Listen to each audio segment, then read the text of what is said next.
Salam Pakistan, welcome to Chai Toaster Host. I hope you guys are having a really good morning. मेरी morning भी kind of okay है. I think और ज़्यादा okay होने वाली है बिकॉज आज का जो हमारा शो है वो बहुत इंटरेस्टिंग है. हम आज बात करेंगे सेल्फ डिफेंस के बारे में, हम लोग बात करेंगे सेफ्टी के बारे में. Self defence really interest me because मैं आपके पता है क्या, मेरे दिमाग में एक सिनारियोज चलते रहते हैं बिकॉज हम लोग हर वक्त खबरें पढ़ते हैं. और अगर मैं होती, आई एम श्योर हर किसी के साथ होता है, when you hear about something और यू सी अबाउट लाइक कि फलाने के साथ ऐसा हुआ, तो आपके दिमाग में होता है कि मैं होता ना तो मैं उसके साथ ये करता या करती व्हाटएवर. एंड वो आपके दिमाग में ही होता है सिनारियो, वो एक्चुअली में आप कर पाते हैं या नहीं, और क्या करना चाहिए इस तरह के सिचुएशन के अंदर. But of course, it's extremely interesting to know about, and also potentially maybe something that we can practice and inculcate in our daily lives. फिलहाल ये हम करेंगे later on in the show. फिलहाल मेरे पास बहुत ज़बरदस्त किस्म की टॉप स्टोरीज हैं, तो चलते हैं टॉप स्टोरीज की तरफ.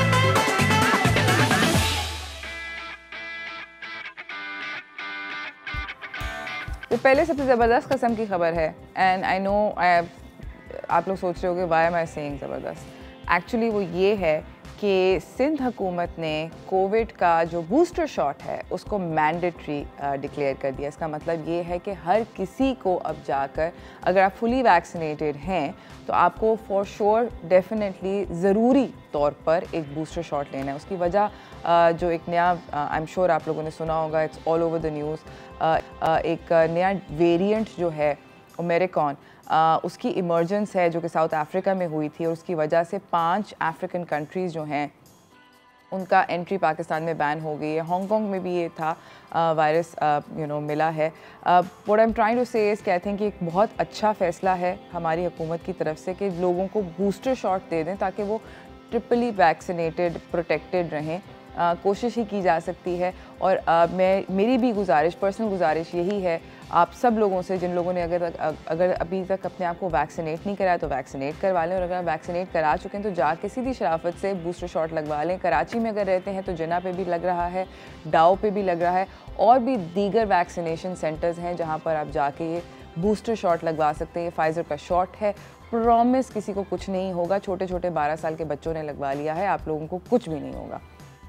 इसी के साथ मैं आपको अपनी अगली खबर की तरफ लेकर जाना चाहती हूँ, जो कि काइंड ऑफ सॉर्ट ऑफ हमारे टॉपिक से भी रिलेटेड है. बेसिकली रिसेंटली पाकिस्तानी एक एथलीट ने हिस्ट्री कायम करी, और उनका नाम है मोहम्मद वसीम. वो पहले पाकिस्तानी बॉक्सर हैं जिन्होंने वर्ल्ड बॉक्सिंग काउंसिल की चैम्पियनशिप को जीता. सिल्वर मेडल मिला इनको. इन्होंने कोलंबिया के रॉबर्ट बरेरा को शिकस्त दी थी, और उन्होंने फ़ाइट जो है शॉकिंगली ईज़िली जीत ली थी, हालांकि अंडरडॉग थे इस फाइट के अंदर.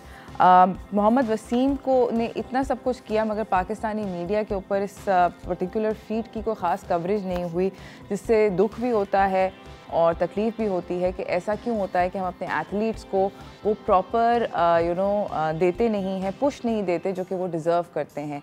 उनको सेलिब्रेट क्यों नहीं करते. At the end of the day they are people who are doing this. Yes, they're doing something that they're passionate about, but they're also doing it for your country, my country. तो मेरे ख्याल में ये push जो है ये देना बहुत ज़्यादा ज़रूरी है. इसी के साथ we can change this. मैं आप लोगों को बताना चाहती हूँ कि मैं आपको, मेरे पास यहाँ सेट के ऊपर 2 ही इस तरह के इंडिविजुअल ज़बरदस्त किस्म के मौजूद हैं. मैं आपको उनसे मिलवाना चाहती हूँ, तो चलते हैं व्हाट्स टोस्टिंग की तरफ.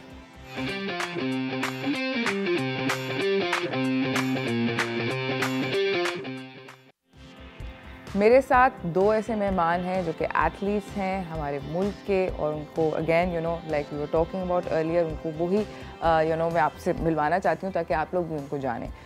सबसे पहले मैं मिलवाऊंगी आपको मोहम्मद साबिर से. वॉल्टर वेट चैम्पियन हैं नेशनल किक बॉक्सिंग के अंदर. अस्सलाम वालेकुम. कैसे हैं आप? शुक्र अल्लाह. उसके साथ बराबर में हमारे पास बैठे हैं निसार अहमद ख़ान. ये भी नेशनल किक बॉक्सिंग चैम्पियन है फ्लाई वेट कैटेगरी में. अस्सलाम वालेकुम. वालेकुम अस्सलाम. कैसे हैं आप? शुक्र अल्हम्दुलिल्लाह. अच्छा, निसार आपसे मैं पहले स्टार्ट करती हूँ. आपके पास नेशनल टाइटल है चैम्पियनशिप का, मगर आपने अभी आपकी वीडियो वायरल हुई.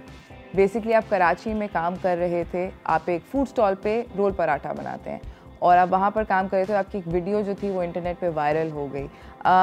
उसकी वजह से बहुत सारे लोगों को पता चला कि आप जो हैं एक इतने ज़बरदस्त किस्म के एथलीट हैं, तो वो काम करते हुए आप कैसे टाइम निकालते थे ट्रेन करने का?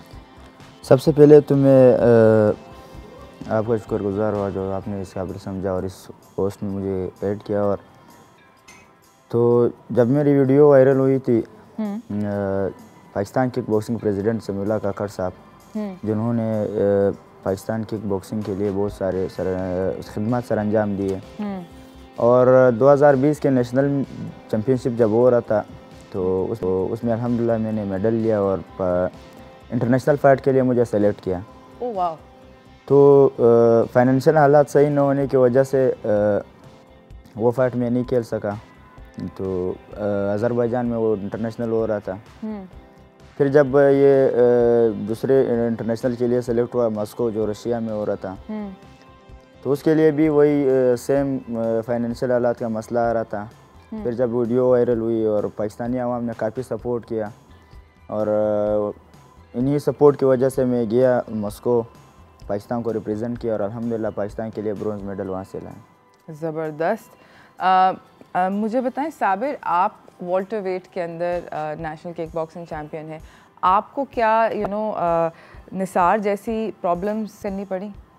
जी बिल्कुल, मुझे भी जो है ना इस चैम्पियनशिप में पार्टिसिपेट करने का मौका मिला, लेकिन मेरा भी जो है स्पॉन्सर ना होने की वजह से मैं इस चैम्पियनशिप से रह गया था। तो आप लोग क्या इंडिविजुअल स्पॉन्सर्स ढूंढते हैं कि मतलब आप लोग क्या लोगों के पास जाते हैं कि हमें स्पॉन्सर करो इस फाइट के लिए, ऐसे होता है क्या, या कोई ऑर्गेनाइजेशन है हुकूमत की जानिब से जो कि आप लोगों को टिकट वगैरह देती है? हुकूमत की तरफ से तो कोई जो है ना ऐसा उन लोगों को आज तक जो है ना, अक्सर बहुत सारे लड़के इस तरह जो है ना जो रह जाते हैं इसी स्पॉन्सरशिप की वजह से। तो हम भी जो है ना अपने इलाके और जो बड़े लोग उनके पास गए, लेकिन उनकी तरफ से कोई इशू नहीं हम लोग को जो है ना कि स्पॉन्सरशिप हमें मिल सके। तो इसको जो है ना तो आवाम ने सपोर्ट किया निसार को, आवाम का बहुत शुक्रगुजार हैं हम लोग। और मुझे जो है ना अपने इलाके में काफ़ी लोगों के पास गया, लेकिन किसी ने सपोर्ट नहीं किया। इस वजह से फिर मैंने इनकार किया कि मेरे पास स्पॉन्सरशिप नहीं है, माली हालात भी सही नहीं थे, इस वजह से मैं रह गया था। और इनको अल्लाह ताला ने मौका दिया है आवाम के सपोर्ट से, ये गया माशाल्लाह और ब्रोंज मेडल लेकर आया पाकिस्तान के लिए। सही। और मुझे बताएं कि आप लोग कितना ट्रेन करते हैं, कहाँ पे ट्रेन करते हैं, रूल्स कैसे सीखते हैं, वो कैसे होता है?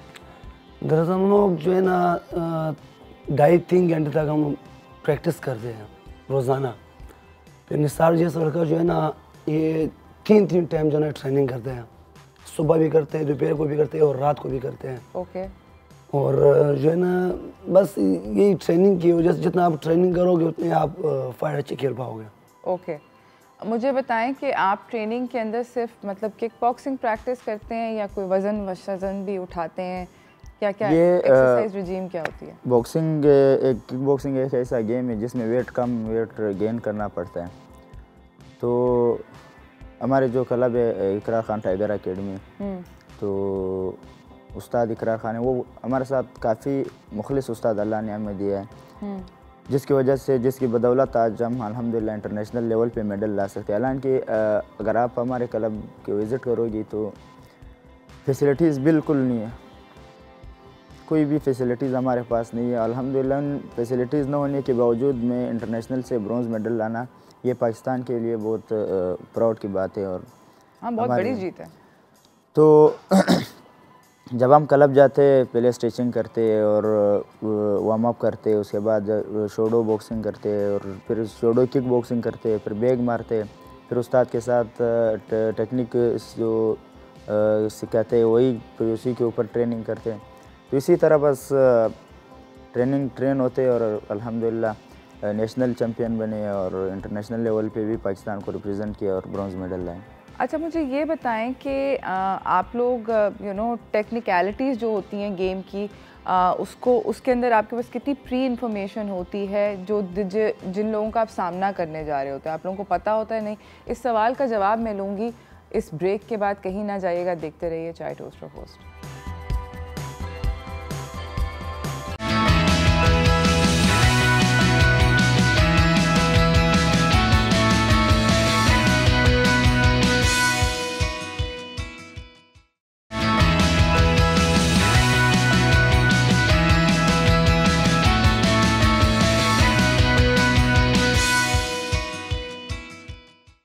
Welcome back from the break everyone. हमारे पास यहाँ पर मौजूद हैं मोहम्मद साबिर और निसार अहमद खान। ये दोनों जो हैं पाकिस्तान के नेशनल किक बॉक्सिंग चैम्पियंस हैं, वाल्टर वेट में और फ्लाई वेट कैटेगरीज़ में। बहुत सारी फ़ाइट्स इन्होंने नेशनल लेवल पर खेली हैं और निसार जो हैं वो तो इंटरनेशनल लेवल पर भी खेल कर आए हैं। मुझे बताएं, आप लोग अभी बात कर रहे थे कि आप लोगों को मौका नहीं मिलता है, कम आप लोगों के साथ ऐसा होता है कि आप लोगों को इंटरनेशनल लेवल पे पार्टिसिपेट करने के लिए स्पॉन्सर्स ही आप लोग ढूंढते रहते हैं कि कोई आपको स्पॉन्सर कर सके। तो उसकी वजह से आपको लगता है कि आप जितना प्रोग्रेस तरक्की कर सकते थे इस खेल में आप नहीं कर सके? जी बिल्कुल, जब एक फाइटर क्लब जाता है, मेहनत करता है और जब इनके साथ 3 मराइल का शिकार होता है तो उसका दिल इन गेम से टूट जाता है। क्योंकि जब 2019 में भी मेरा इंटरनेशनल था, मिस हो गया, 2020 में भी था। फिर जो कोविड का सिस्टम आया उसकी वजह से अल्हम्दुलिल्लाह हमने ट्रेनिंग नहीं छोड़ा है। कोरोना जो सिस्टम था बंद थे सब कुछ, हमारा ट्रेनिंग कैंप जारी था। तो फिर जब वीडियो वायरल हुई थी उसी वजह से मुझे अवाम ने स्पॉन्सर किया था। तो जब मैं मेडल लेकर आया, अभी हुकूमत के कुछ नुमाइंदे वो स्पॉन्सर के लिए कह रहे हैं, लेकिन उनके जो वादे अगर पूरा करे तो इंशाल्लाह इंटरनेशनल लेवल पर गोल्ड लाना कोई बड़ी बात नहीं है। ज़बरदस्त। मुझे बताएं साबिर कि आपके ख़्याल में एक फ़ाइटर की जो एज होती है इस खेल को खेलने की, मेरे ख़्याल में कम होती है, तो कहाँ पर कट ऑफ होता है? दरअसल ये इस गेम में अगर आप इसका स्टार्टिंग करते हो तो फिर इसका कोई ऐसा टाइम नहीं इसमें आप ख़त्म। अक्सर लोग जो है 40 साल तक जो है ना अपना फाइट्स खेलते रहते हैं, छोड़ते नहीं है।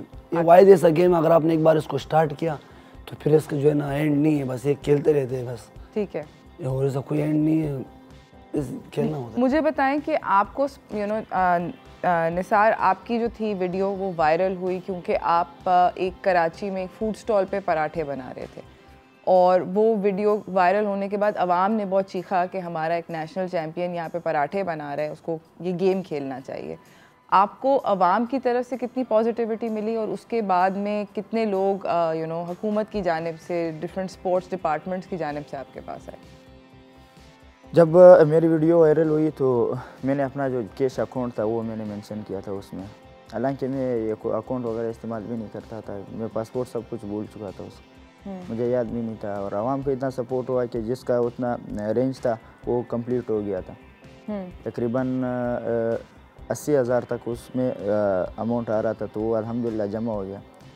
फिर मैं यहाँ पर कुछ बंदों का जिक्र करना चाहता हूँ जिन्होंने मुझे सपोर्ट किया। इरम अजीम जो सिंध से ताल्लुक़ रखती है और US में, उन्होंने मेरे इंस्टाग्राम पे और ट्विटर पर इतना सपोर्ट किया कि अल्लाह हुकाम तक मेरी आवाज़ पहुँचाई। खालिदा जो हैदराबाद से ताल्लुक़ रखती है, उन्होंने भी काफ़ी सपोर्ट किया और अप्रिशिएट किया, तो हौसला अफजाई की है।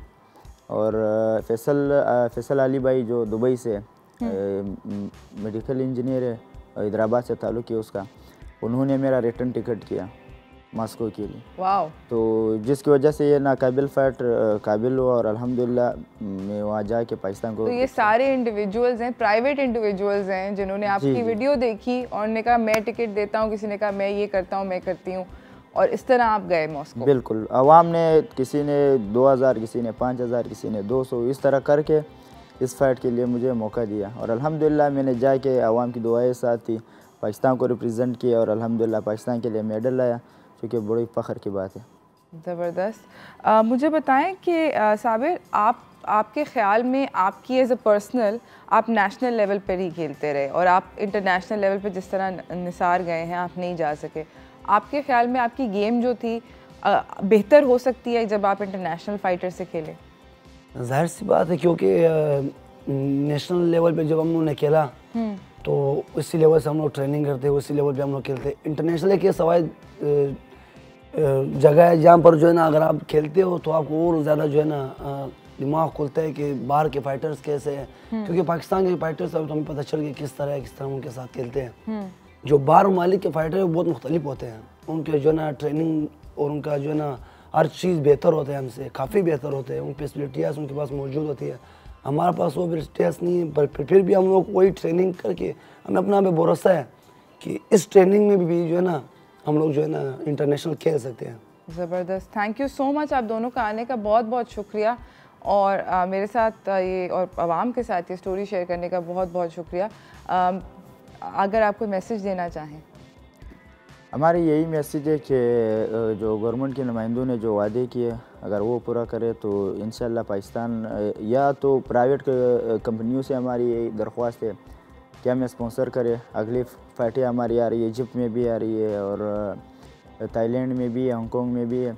ये इसमें अल्हम्दुलिल्लाह कोई हमारे नाम ऑलरेडी, क्योंकि हमारे जो पाकिस्तान में रिकॉर्ड है और बाहर से जो मेडल लाना रिकॉर्ड बिल्कुल बेहतरीन है, तो ट्रेनिंग भी अल्हम्दुलिल्लाह उस हिसाब से कर रहे हैं। बस जो मसला आ रहा है वो स्पॉन्सरशिप का है, चाहे अगर गवर्नमेंट के इदारे करे या तो जो प्राइवेट कंपनीज़ है ये वो करें, तो इंशाल्लाह हम पाकिस्तान का नाम रोशन कर सकते हैं इंशाल्लाह। आप कोई मैसेज देना चाहेंगे? बस हम लोग मेरे भी यही मैसेज है कि हम लोगों को सपोर्ट किया जाए, या वो हुकूमती हो या प्राइवेट हो।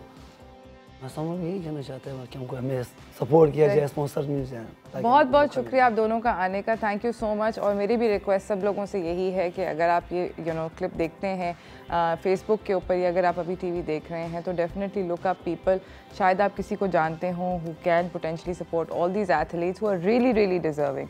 इसी के साथ नाज़रीन एक छोटी सी ब्रेक की तरफ जा रही हूँ, ब्रेक से वापस आऊँगी और आपको अपने अगले मेहमानों से मिलाऊंगी, तो कहीं ना जाइएगा, देखते रहिए चाय टोस्ट और होस्ट।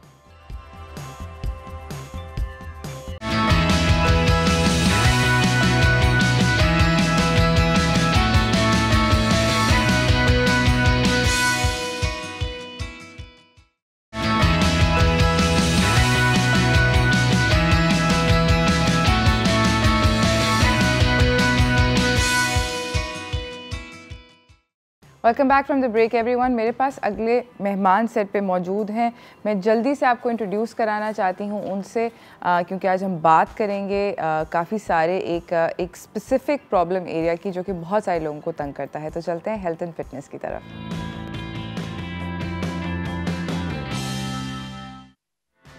हमारे पास डॉक्टर ताशफीन अहमद बैठे हुए हैं, असिस्टेंट प्रोफेसर हैं और कंसल्टेंट ऑर्थोपीडिक सर्जन हैं आगा खान यूनिवर्सिटी हॉस्पिटल पे। अस्सलाम वालेकुम। वालेकुम सलाम। कैसे हैं सर आप? अल्हम्दुलिल्लाह।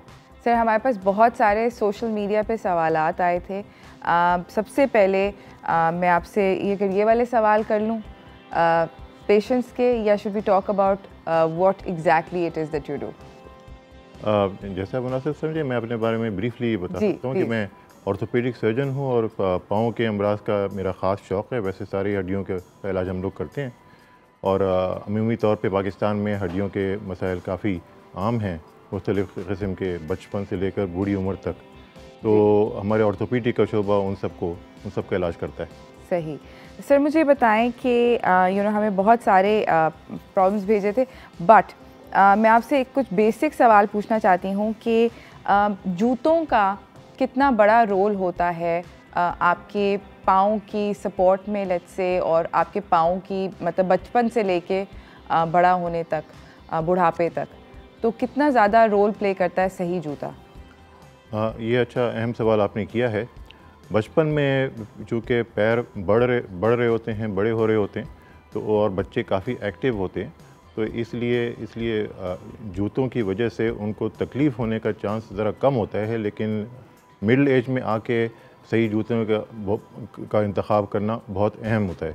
क्योंकि पैर की शेप, पैर की शक्ल हर इंसान की मुख्तलिफ होती है। कुछ लोगों के पैर में आर्च ज़्यादा होती है, कुछ में आर्च ज़्यादा थोड़ा सा फ्लैट होती है। सही। और उसके हिसाब से प्रॉपर जूते पहनना ज़रूरी होता है, ताकि प्रेशर पैर के ऊपर जो ज़मीन की तरफ से ज़ोर पड़ता है पैर के ऊपर वो बराबर पड़े।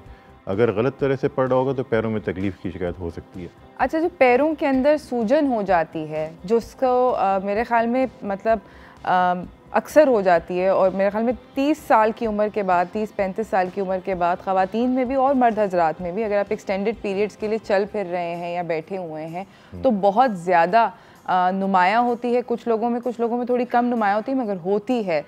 ये क्या होता है? ये क्यों होता है?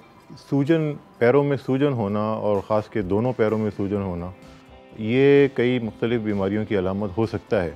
कुछ लोगों को तो सिर्फ उम्र के साथ थोड़ा वापसी की नसें, जो खून की वापसी की नसें होती हैं, उनकी कमज़ोरी की वजह से सूजन रहती है।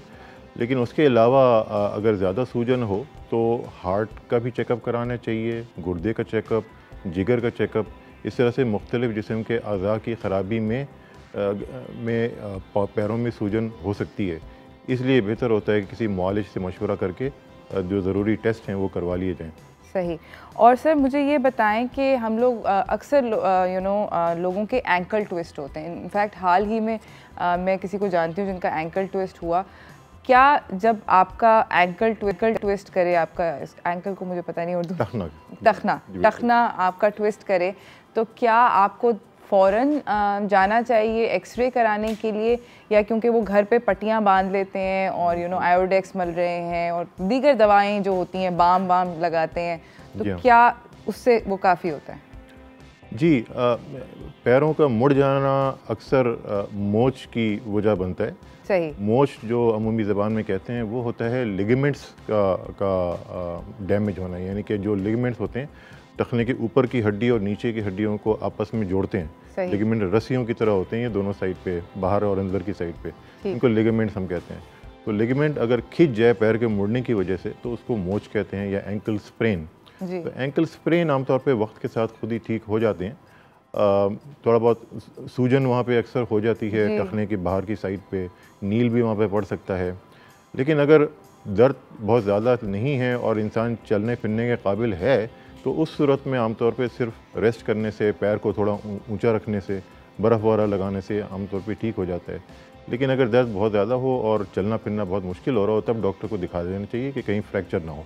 अच्छा, मैं ये जानना चाहती हूँ कि यहाँ पर अभी आपने बोला कि बर्फ़ लगानी चाहिए, यहाँ पर दो स्कूल ऑफ थॉट हैं कि मोच आए, हमारे यहाँ कहते हैं कि टिकोर करो, गरम टिकोर दें। आप अक्सर मौलिद जो होते हैं आजकल, ये एक नया शिफ्ट आया है, मौलिद जो है वो कहते हैं कि नहीं बर्फ़ लगाएं। बर्फ़ लगाने से चीख निकलती है, टिकोर करने से फ्रैंकली वो बड़ा अच्छा महसूस होता है। तो सही तरीका क्या है, सही क्या करना चाहिए? आपने बड़ा अहम सवाल किया। ये अक्सर मरीज़ मुझसे भी क्लिनिक में पूछते हैं यही सवाल कि गर्म टिकोर करें या ठंडी टिकोर करें। तो देखें, जब कोई चोट लगती है ताज़ा तो उस टाइम पे उस जगह का खून का दौरान बढ़ गया होता है। तो जितना उसको गर्म सिकाई करेंगे उतना मज़ीद ज़्यादा खून का दौरान बढ़ेगा, तो उतना सूजन बढ़ेगी।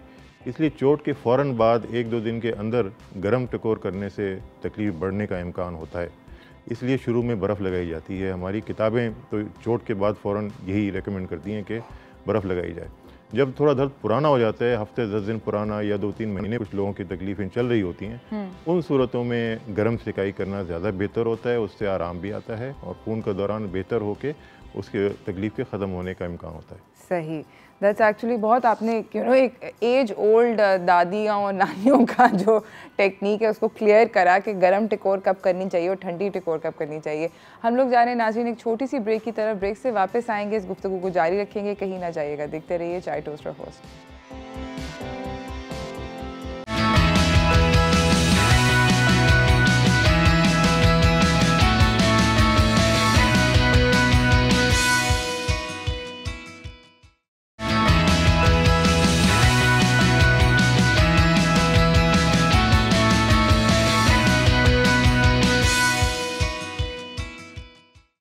Welcome back from the break everyone. हमारे पास यहाँ पे हमारे मेहमान डॉक्टर ताशफीन अहमद मौजूद हैं। असिस्टेंट प्रोफेसर हैं और कंसल्टेंट ऑर्थोपीडिक सर्जन हैं आगा खान यूनिवर्सिटी हॉस्पिटल में। मैं इनसे बातचीत कर रही हूँ। ऑर्थोपीडिक मतलब कि हड्डियों के डॉक्टर हैं। उनकी स्पेसिफिक जो एरिया ऑफ इंटरेस्ट है वो पाँव के अमराज, पाँव की हड्डी के अमराज इन पर्टिकुलर। सर मुझे ये बताएं कि अमूमन आप देखते होंगे कि फ्रैक्चर होता है, उसकी सूरत के अंदर हमें ऑपरेशन करवाने का डॉक्टर मशवरा देते हैं। बहुत लोग झिझकते हैं कि मतलब लंबा किस्सा हो जाएगा, खुद जुड़ जाए वगैरह वगैरह।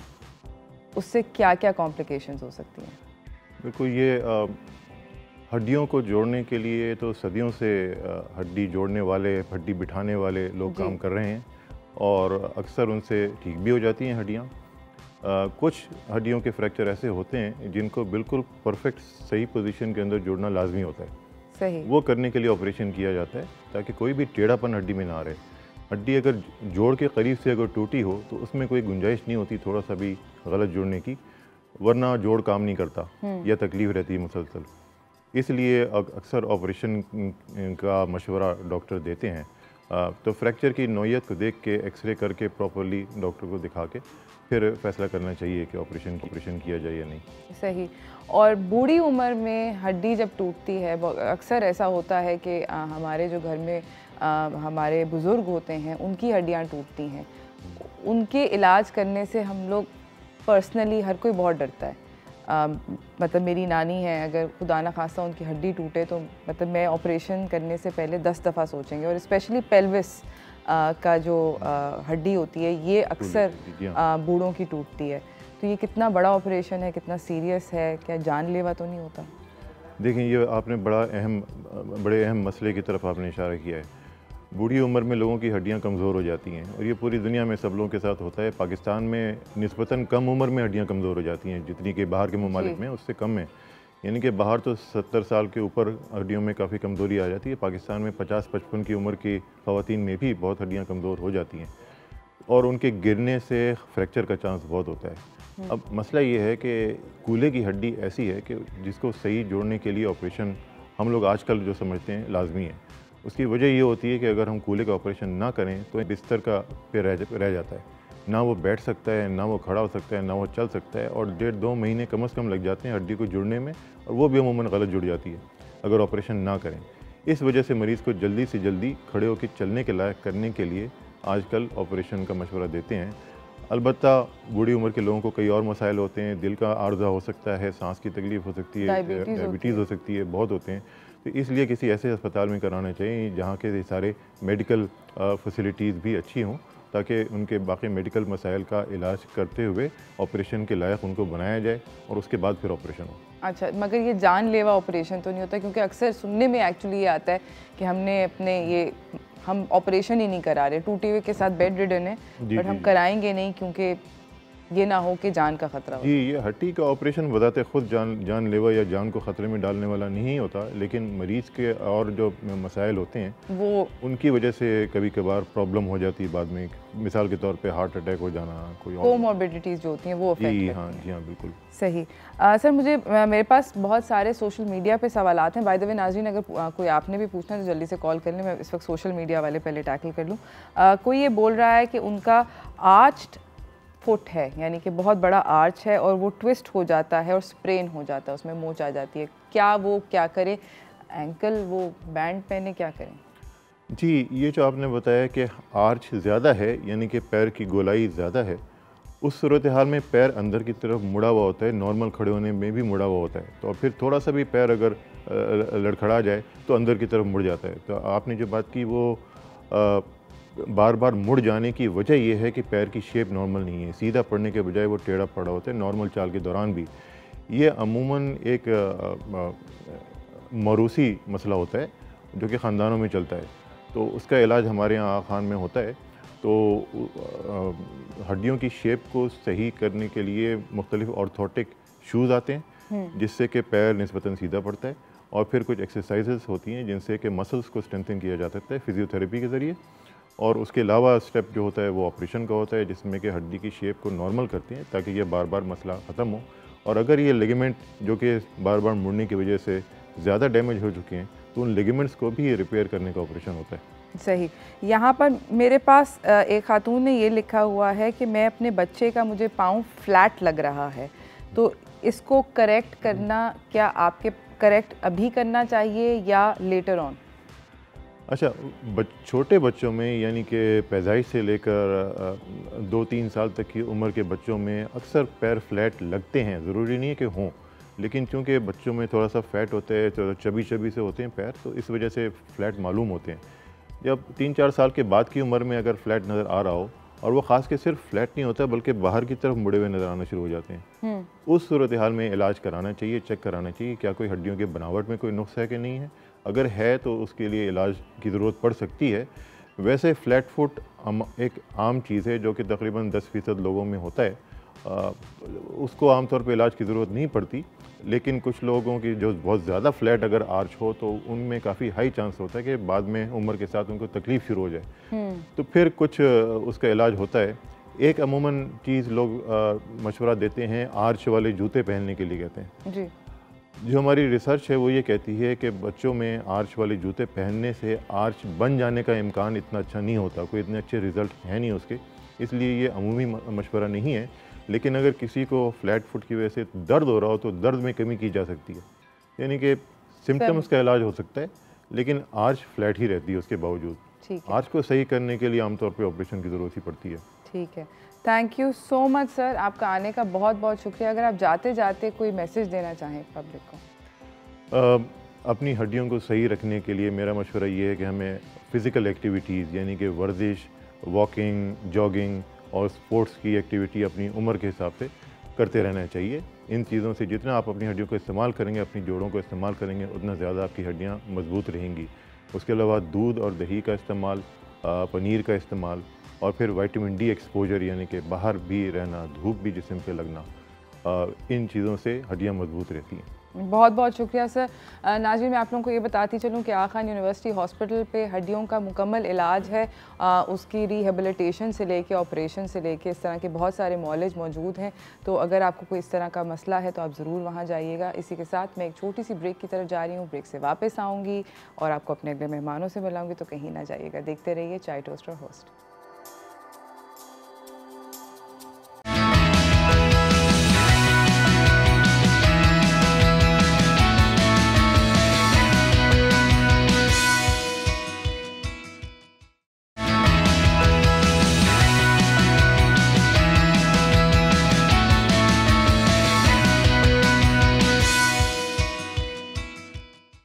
Welcome back from the break everyone. मेरे साथ मेरे अगले मेहमान यहाँ पर मौजूद हैं। बात हो रही है सेल्फ़ डिफेंस के बारे में।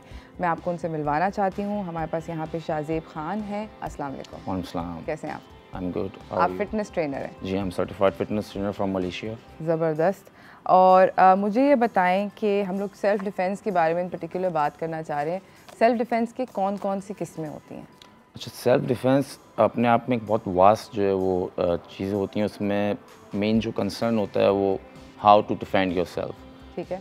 आपका जो माइंड एंड बॉडी कोऑर्डिनेशन है वो सिंक्रोनाइज होना चाहिए, क्योंकि आपको अटैक्स के बारे में नहीं पता होता। तो you should alert every time.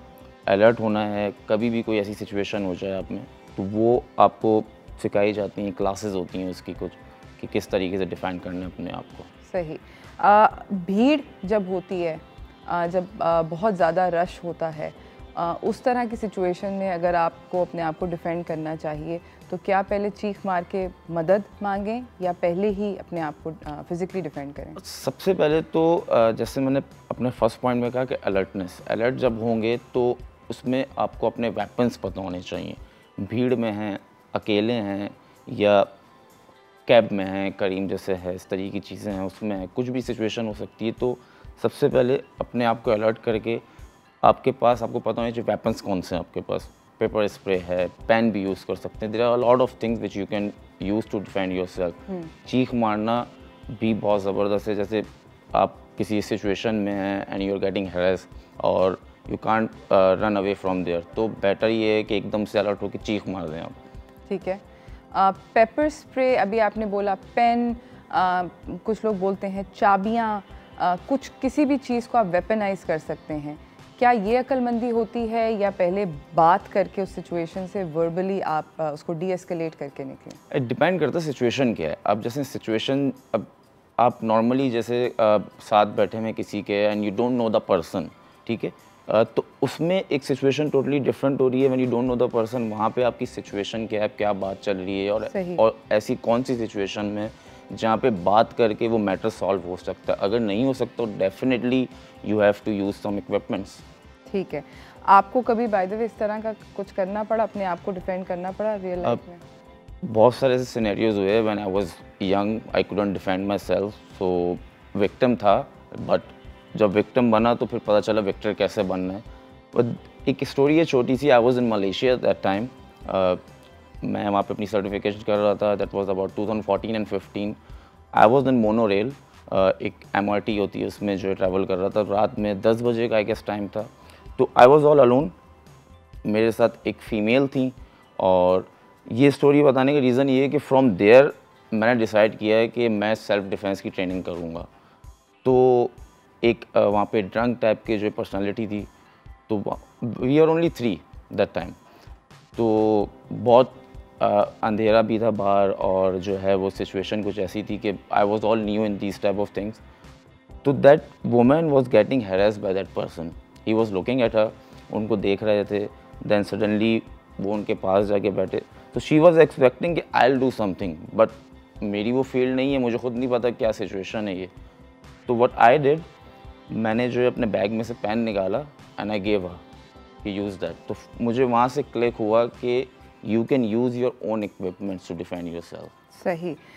मुझे बताएं कि ख़वातीन के लिए best type of self defence क्या होती है? सबसे बेस्ट टाइप है कि अभी मैंने पेन का नाम लिया, ठीक है, तो इक्विपमेंट्स यूज़ करना उनको पता होना चाहिए कि इक्विपमेंट्स कैसे यूज़ करनी। सबसे पहले तो मैं अब मेरे जितने क्लाइंट्स होते हैं उनको मैं ये गाइड करता हूँ कि आपने जो है सबसे पहले भाग जाना है वहाँ से, टू बी वेरी ऑनेस्ट। सही है। Do not fight if you can't. जैसे नॉर्मली चलता हुआ आ रहा है कि mens are powerful stronger than womens, ठीक है, ये इस तरीके की मेंटालिटी है। But actually what I tell them, you are more, ठीक है, it's better to run from that situation, no need to fight, to be very honest. ठीक है। सो पहला ये होना चाहिए कि उस सिचुएशन से अपने आप को एक्सट्रिकेट करके निकल जाएं। दूसरा क्या बेस्ट? दूसरा, अगर सिचुएशन से भाग नहीं पा रहे, so there are a lot of moves which I teach them. मारें, ठीक है, कुछ पॉइंट्स होते हैं, ये आई विल टेल देम। जैसे मेंस को एडम्स एप्पल, बहुत सॉफ्ट पॉइंट्स होते हैं, ग्रोइन होती है, नी होती है, टो होता है, एंकल होता है, ये सारे पार्ट्स होते हैं, इनको हम जो है वो वीक पॉइंट्स बोलते हैं। उनको हिट करना, ये हमारी सेल्फ डिफेंस की ट्रेनिंग में होता है। सही। मुझे ये बताएं कि सेल्फ डिफेंस क्लासेस को लेने का क्या बेनिफिट होता है? सेल्फ डिफेंस क्लासेस लेने का बेनिफिट यही है कि आपको सबसे पहले पता चल जाएगा अपने आप को कैसे बचाना है अपने, क्योंकि सिचुएशन 2021 में बहुत डिफरेंट है। अब यहाँ पर बहुत सारी सिचुएशन होती हैं, हरेसमेंट के केसेस होते हैं, रेप्स होते हैं, बहुत सारी डिफरेंट सिचुएशन चल रही हैं। तो you should learn how to defend yourself, simple is that. सबको जानना चाहिए, हर किसी को पता होना चाहिए। You should teach your kids as well good touch and bad touch, alright. आपके बच्चों को पता होना चाहिए कि गुड टच क्या है, बैड टच क्या है। और जो वुमेन्स हैं, स्पेशली फॉर देम, बहुत सारी क्लासेस हो रही हैं, बहुत सारी फर्म्स हैं who teach them how to defend yourself. Go and take these classes. ठीक है। मुझे ये बताएं कि आपने अभी हमने आपसे बात करी कि यू नो वेपनाइज कर सकें, क्या ख़वातीन को कौन कौन से, अगर पर्स के अंदर या ऑन देयर ओन पर्सन क्या क्या चीज़ें कैरी करनी चाहिए? Pin, simple is that, pin है। बहुत सारी ऐसी चीज़ें हैं, इम्प्रोवाइज़ करना है आपको पता होना चाहिए कि आपकी सराउंडिंग में ऐसी कौन सी चीज़ पड़ी हुई है। या तो आपके बैग में पेपर स्प्रे का नाम लिया हर वक्त होना चाहिए, आपके पास पेन होना चाहिए। मुझे पेपर स्प्रे इसलिए अच्छा लगता है क्योंकि वो एक ऐसी चीज़ है जो दूर से आपको फिजिकल कांटेक्ट नहीं करना, आप दूर से कर सकते हैं। दूर से फ़ौरन अपने बैग से निकाला है, you just spread that, it's very easy. और जैसे पेन का नाम लिया मैंने, जो womens use on their hairs, pen है, और भी बहुत सारी चीज़ें। इम्प्रोवाइज़ करना है आपको, जो है वो अलर्ट रहना है, फिजिकली माइंड बॉडी आपका कोऑर्डिनेशन होना चाहिए, that is the main thing. इसमें फिर फिटनेस भी आ जाती है, ट्रेनिंग्स भी आ जाती हैं कि how to coordinate your synchronize your body with mind. अच्छा, मुझे ये बताएं कि सबसे पहले अगर बंदा किसी इस तरह की सिचुएशन में पड़ता है where they have to defend themselves, उनका मतलब इंसान जो होता है वो ऐसे सॉर्ट ऑफ फियर के अंदर आपका ना दिमाग चलता है, दिमाग भी बंद हो जाता है और आप स्टिल हो जाते हो, और आपने जिस तरह बोला विक्टिम मेंटालिटी में बंदा, नेचुरल एक बात है, तो उससे अपने आप को किस तरह ओवरकम करें? देखिए, सबसे पहले तो एक बड़ा ज़बरदस्त स्लोगन चल रहा है, घबराना नहीं है। तो वाकई में घबराना नहीं है, यू कैन फाइट। सही है, टू बी वेरी ऑनेस्ट, इसीलिए ट्रेनिंग्स हैं, आप करें। अब यूट्यूब पे सर्च करें, बहुत सारी इस तरीके की जो है वो टीज़र मूवीज़ चल रही हैं जिसमें आपको बताया जा रहा है कि किस तरीके से आपको डिफेंड करना है अपने आप को। और बहुत से ऐसे सिचुएशंस होती हैं जहाँ पे भागना, जैसे मैंने कहा कि समझदारी होती है, लेकिन आप नहीं भाग पा रहे, तो वहाँ पे आपने डरना नहीं है। सही है। Try to manipulate the person, जो भी आपको इस सिचुएशन में लेकर आ रहा है उसको थोड़ा सा मैनिपुलेट करें, टाइम ड्रैग करें और कॉल फॉर हेल्प। सही। All is that. Thank you so much. हम लोग इस गुफ्तगू को जारी करेंगे, थोड़ी सी डेमोन्स्ट्रेशंस भी करके दिखाएंगे, मगर इस ब्रेक के बाद तो कहीं ना जाइएगा, देखते रहिए चाय टोस्टर फर्स्ट।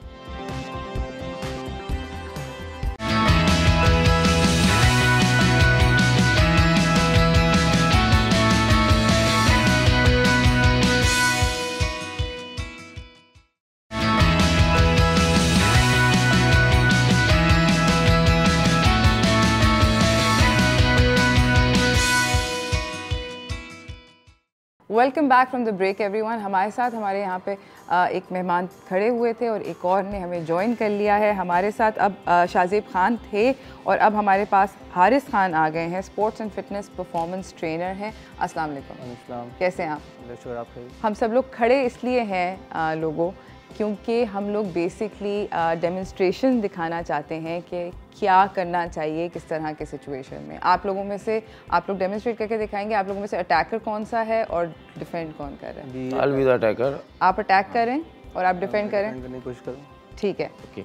पहली सिनारियो फर्स्ट सिनेरियो है कि मोस्टली जो है चोक होल्ड्स फ्रंट से जो अटैक होता है ना, तो उसको किस तरीके से आपने जो है बचाना अपने आप को। So what happens, normally attacker front से आ रहा होता है और आप अपने कॉन्शियस माइंड में चल रहे होता है, आपको पता नहीं होता, तो आके फ़ौरन वो यूँ करके आपको अटैक करता है। ठीक है, इस सिचुएशन से कैसे बचना है?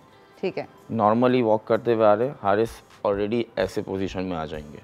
ठीक है, ठीक है, जिस तरीके से मैंने किया था कि माइंड बॉडी कोऑर्डिनेशन, वो आपने कोऑर्डिनेट करना है। तो मैं यूँ आया और इस तरीके से आप पुश करो तो मेरा हाथ जो है वो छूट जाएगा।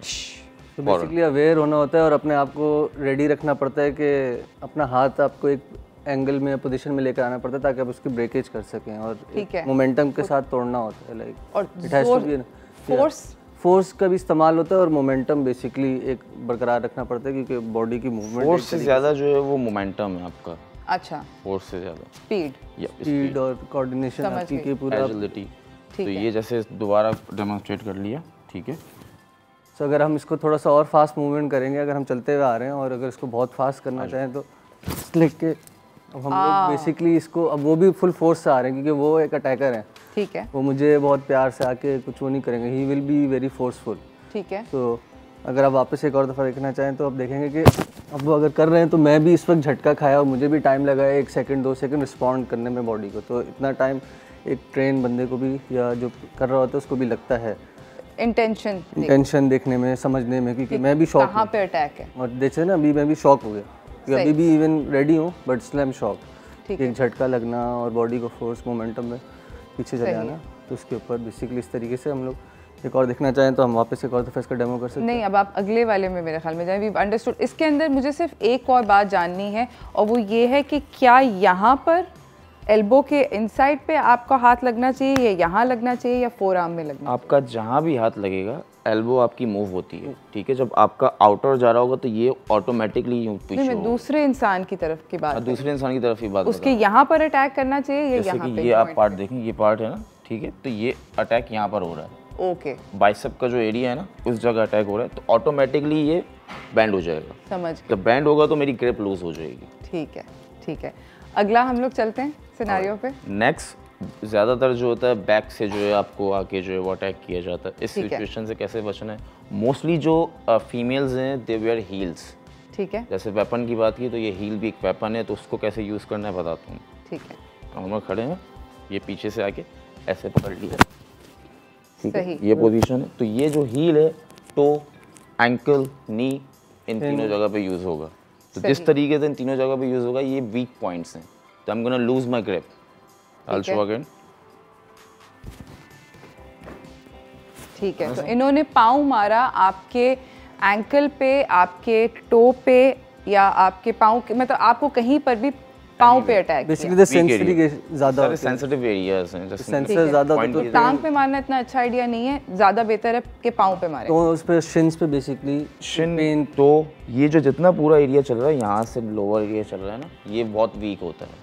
एकदम जो है आपको शॉक लगता है वो, तो आपकी ग्रिप ऑटोमेटिकली जो है लूज हो जाती है। सही, ठीक है। ख़वातीन अक्सर जहाँ पर ज़्यादातर फिज़िकली अटैक होती हैं वो ATMs के अंदर होती हैं। When they are exiting with money और समथिंग, तो उनसे या तो उनको उस पॉइंट पर अटैक किया जाता है, धक्का दिया जाता है। अगर आपको धक्का लगे कोई धक्का दे तो अपने आप को कैसे बचाना है? अच्छा, सबसे पहले तो अगर कोई आपसे कुछ छीनने आ रहा है तो पहले तो दे दें, ठीक है, नहीं रेजिस्ट करें, ठीक है। लेकिन अगर जो है दे डोंट हैव वेपन, वो सिर्फ आपको जाके पुश कर रहे हैं, सही, उसमें आपने गिरना ज़रूर, लेकिन कैसे गिरना है वो लगे ना। हाँ एग्जैक्टली, आपकी और बहुत बुरी इंजरीज होती हैं, आपको इंजरी कॉज ना हो, ठीक है। तो जब सामने से जब मुझे पुश करना, तो अब जब मैं ऐसे जा रहा हूँ ना, तो मैं अपनी बॉडी को लूज कर रहा हूँ, तो मैं कहीं भी पीछे जाके मेरे सर पे लग सकता है, और फट सकता है सर आपका, एनीथिंग, कुछ भी हो सकता है। तो मैंने अपने आप को रेजिस्ट करना है उससे। तो रेजिस्ट कैसे करना है, मैं बैंड हो जाऊंगा। जब बैंड होऊंगा तो जो फोर्स होगी वो पीछे की तरफ से मुझे रोक लेगी, ठीक है। आओ पुश करो, यूँ हो गया, मैं नीचे हो जाऊंगा। नीचे हो जाऊंगा तो जब पीछे जा रहा हूँ तो सॉफ्ट जो मेरा मसल होगा उसको हिट करेगा, तो मुझे ज़्यादा इंजरी कॉज नहीं होगी। ओके, ठीक हो गया। और जैसे आपकी बात कर रही हैं एटीएम एक जगह होती है, बहुत क्लोज स्पेस होती है एनवायरनमेंट। अगर आपको कोई इंटर्नर आके अंदर छोटी सी जगह पे कर रहा है तो दिस टोटली डिफरेंट स्पेशल जगह होती है। तो आपकी अवेयरनेस डिफरेंट होनी चाहिए, क्योंकि यूजुअली होता है ये कि अगर आप जा रहे हैं, इंटर हो रहे हैं, बाहर हो रहे हैं, तो आपको पहले से मोहतात एक तरीके से ब्रेन को रखना पड़ता है। आप कहीं भी जा रहे हो, जिस लाइक अगर आप देखते हैं कि एक हिरन खारी होती है जंगल में, तो वो अपनी सेंसरीगेशन इतनी एक्टिव रखती है कि उसको पता होता है कि कोई चीज़ घूम रही है, मूवमेंट क्या है। तो इतना इंसान को अवेयर रहने के लिए भी ट्रेनिंग्स या वो रखना होता है कि हम सेल्फ डिफेंस या बेसिकली कोई छोटा मूव सिखा तो सकते हैं, बता तो सकते हैं, लेकिन इसके लिए ट्रेनिंग्स की ज़रूरत होती है कि जो आपकी एबिलिटीज़ को इन्हांस करता रहे।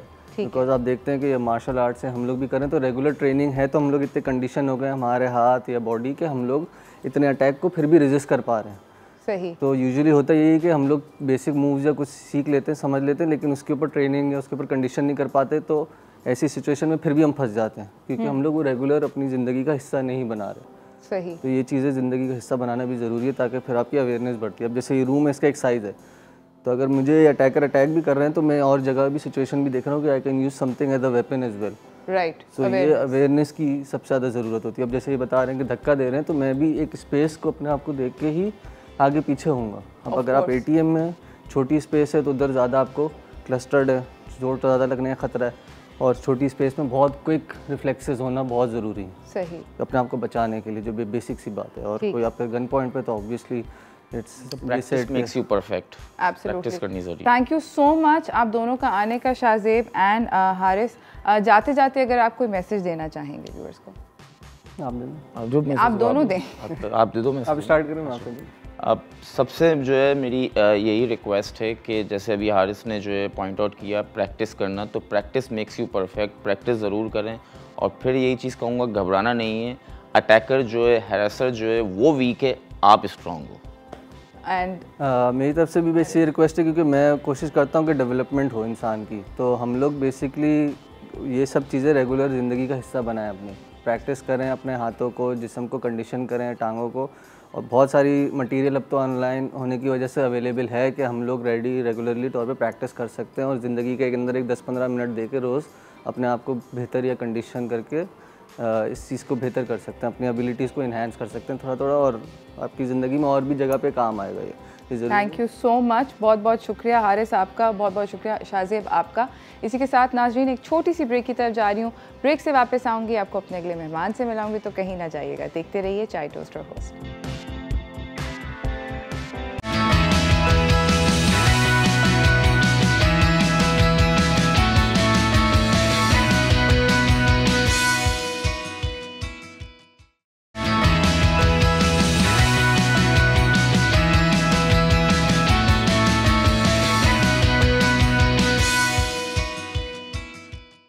Welcome back from the break everyone. हम लोगों ने बहुत सारी बात करी सेल्फ डिफेंस की, मगर उसके अंदर एक बहुत की कंपोनेंट है और वो है प्रिवेंशन, यानी कि एक बढ़ती हुई प्रॉब्लम को पहले से ही डायग्नोस करके उसकी पहले से ही प्रिवेंटिव मेजर लेना। और इसी के ऊपर हम बात करेंगे अपने अगले मेहमान से, तो चलते हैं फ़र्क पड़ता है की तरफ। हमारे साथ यहाँ पे मौजूद हैं मोहम्मद असफंदियार जंजुआ साहब, को फाउंडर हैं सेफ पाकिस्तान वेलफेयर ट्रस्ट के, और पिछली दफ़ा आ चुके हैं, आपको मिलवा चुके हैं और इंट्रोड्यूस करा चुके हैं अपनी एक ऐप से जिसका नाम है तस्दीक, जिससे आप अपने डोमेस्टिक स्टाफ को वेरीफाई कर सकते हैं कि उनका बैकग्राउंड क्या है। अस्सलाम वालेकुम, welcome to the show again. मुझे बताएं कि अभी हम बात कर रहे थे कि इंक्रीजिंग अनएम्प्लॉयमेंट, मतलब नौकरियां ना होना, और उसके साथ hand in hand crime rate बढ़ना। हम लोग क्या कर सकते हैं अपने एंड से कि हम एक बेहतर इन्वायरमेंट सोसाइटी के लिए क्रिएट करें? एक तो जी जैसे आपने मेंशन किया कि द फर्स्ट स्टेप जब कोई आपके प्रेमिसेस में, वेदर आपकी घर है या बिज़नेस प्रेमिसेस हैं, तो आप जब आपके एम्प्लॉयमेंट के लिए आ रहा है, कोई आ रही है, तो यू शुड फाइंड आउट कि उसका कोई पास्ट क्रिमिनल बैकग्राउंड नहीं है। तो तस्दीक is a very good option जो आपका इट्स अ फ्री ऐप जो आप इमीडिएटली फाइंड आउट कर सकते हैं थ्रू CPLC एंड पुलिस कि उसका कोई क्रिमिनल बैकग्राउंड है या नहीं। सही। Second step is obviously giving feedback for that individual. जब उसकी एम्प्लॉयमेंट ख़त्म हो जाती है, you have the option to give feedback कि जी आपके साथ जो उसका इंटरेक्शन रहा है वो कैसा रहा है। The other options which obviously go with because we living in an environment जहाँ inflation भी बढ़ रही है, जहाँ crime भी बढ़ रहा है, जहाँ unfortunately work ethics as far as working hard to get to some place are not well defined. Ji. Sometimes crime करके आगे निकलना या shortcut लेना ज़्यादा preferred route है, ज़्यादा आसान है, and people get away with it. तो वो उसको prevent करने के लिए we urge obviously the employers कि आप इनके social benefits के लिए भी काम करें। उसमें छोटी छोटी आप इनके फैमिली के लिए आप इंश्योरेंस ले सकती हैं, इनकी बच्चों की एजुकेशन की तरफ कंट्रीब्यूट कर सकती हैं। Our platform gives that opportunity कि आप उनके बच्चों की मे बी डायरेक्टली कर सकते हैं। Starting this year I think मेरे शो के आने से बाद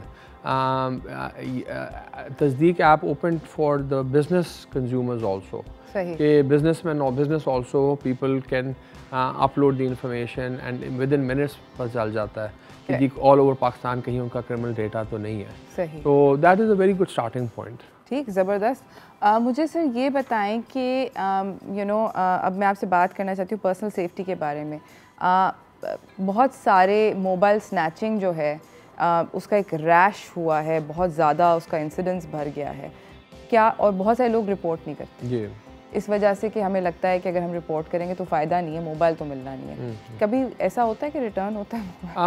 बिल्कुल जी। पहली वाली बात तो जी एक अवेयरनेस की भी है जी। आई टेल यू दिस के मेरे बच्चों के मौलवी साहब once came to me and उनके पास एक मोबाइल था which was I think he paid around 20,000 for it and his income was also dependent on it कि वो किसी को ऑनलाइन पढ़ाते भी थे। सही।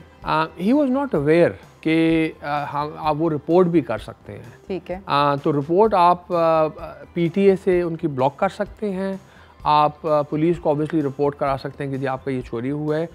CPLC हेल्प्स यू मोबाइल ढूंढने में। जी, मोबाइल ढूंढने में। नंबर्स ये सारे के सारे चल रहे हैं। हम लोग जा रहे हैं एक छोटी सी ब्रेक की तरफ, ब्रेक से वापस आएंगे, गुफ्तगू को जारी रखेंगे।